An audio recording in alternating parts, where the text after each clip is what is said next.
নমস্কার। আজকে আমি কিছু কথা বলতে চাই রবীন্দ্রনাথ ঠাকুরের।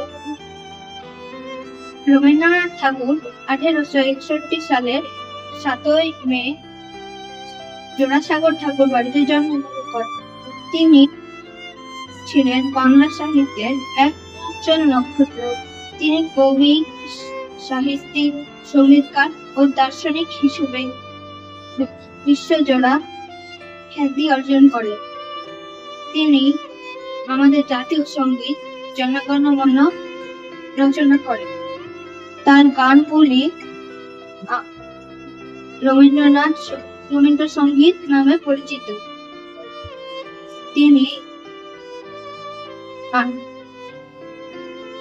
1913 সালে গীতাঞ্জলির জন্য নোবেল পুরস্কার পান।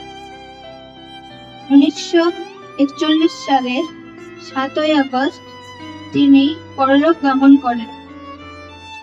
আর এখনো তার গানগুলি আমাদের সঙ্গীত। নমস্কার।